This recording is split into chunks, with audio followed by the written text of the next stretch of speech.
Hello, I'm Haley Hennihan with LittleSleepersAndDreamers.com, and I am your pediatric sleep consultant.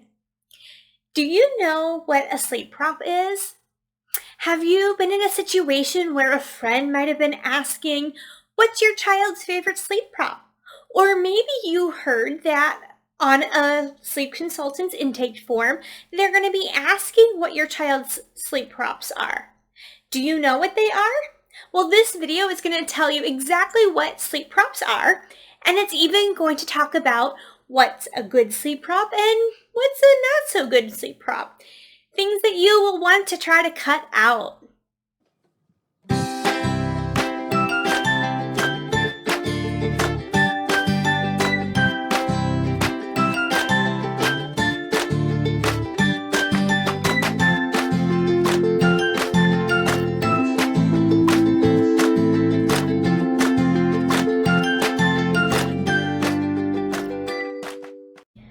Before we get into the nitty-gritty of everything, let me just start by saying that the goal is for your child to get a great night's sleep. If you're in a pattern that works for your family or that you just love, then there's no need to change anything. But if your child isn't getting the best night's sleep possible, then stay tuned because I'm going to be explaining just what might be going wrong and how you can fix it. So let's get started. What is a sleep prop? A sleep prop, which may also be referred to as sleep associations or crutches, is anything that your child relies on to fall asleep or fall back asleep. Some common ones are rocking, feeding to sleep, or pacifiers, but it's really anything that your child cannot fall asleep without. So there are good sleep props and bad sleep props. But what's the difference? How do you know if something is a good sleep prop or a bad sleep prop? Here's how you can tell the difference. A good sleep prop is child-controlled or very constant.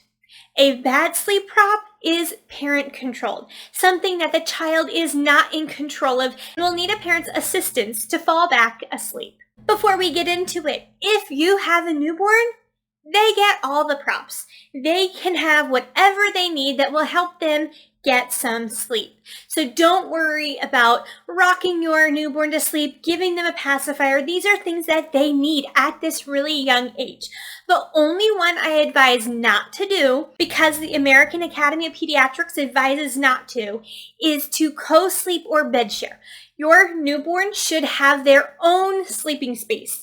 But other than that, do not worry about spoiling them with bad sleep props. So let's get into some bad sleep props. Some bad sleep props are feeding to sleep, rocking to sleep, laying with them as they fall asleep. So what's wrong with these? Well, think about it. If you're the baby and you are being rocked to sleep, and then all of a sudden you wake up and you are in this still, quiet place and you don't have the food you were looking for or the motion that you had, or for laying to sleep if you have an older toddler, you don't have mom or dad right next to you. So then you wake up. You don't want your children to be waking up searching for something. You want them to be able to go right from one sleep cycle to the next without fully waking up. Some others are things with motion like the snoo or the swing or even a car or stroller ride. And again, it's this motion that they are needing to sleep. When you take that away, they aren't able to sleep. So having that motion is causing a problem in their sleep because they are dependent on it. And the last one I'm going to mention is a pacifier. Now, I know this is highly debatable. Some people are able to give their children pacifiers throughout the entire night and it not be a problem, and that's fine. Go for it if that is you. But pacifiers can be a huge sleep problem. So your child will wake up, and especially if they are not able to put it back in their mouths themselves, they're going to wake fully up, look for it, need mom or dad to come into their room to put it back in their mouths before they can successfully go back to sleep. So after 4 months old, you should be getting rid of the pacifier because you don't want to disrupt their sleep as they will wake up between cycles and looking for it. These bad sleep props are often referred to as crutches. So let's get away from the bad and move into some good. Let's talk about the good sleep props. Now, these sleep props I like to call sleep associations. These are things that are cues or constant things that will help aid your child to fall asleep and stay asleep throughout the night. So things even simple as a consistent bedtime routine. This is helping your child get ready for bed, get sleepy so they know, okay, the next thing that will happen is this, the next thing after that is this, and then I will go to sleep. It is helping them with a consistent schedule, getting them prepared for sleep. Another one is the dark noise. Another one is a dark room or sound machine with the white noise. You want something that is going to be constant. So these two are great sleep props because they don't stop during the night. They are constantly there to help your child sleep between their cycles. Another great sleep prop is a flat, firm surface. You want to make sure your child is on a flat, firm surface because this is where they will continually sleep as they get older and older. Some other great ones are swaddles or sleep sacks, especially if you have an older toddler. If you put them in that sleep sack, they know, okay, it is getting to be sleepy time. I'm going to go night-night. They have that cue. And also, if your child is old enough to start rolling over, rolling and helping themselves get comfortable is a great sleep association, a great sleep prop to get them to go to sleep through the night. If your child is over a year old, then they get a cuddle buddy, a stuffed animal friend that they can sleep with all night long. So that is also a great sleep association, but make sure that you do not give them one until they are over the age of 1 year old. So maybe you're watching this video and you're thinking, well, the sleep prop that I have, you said was bad, but it's working for my family. Well, let me just ask you this. Is your child waking up many times in the night?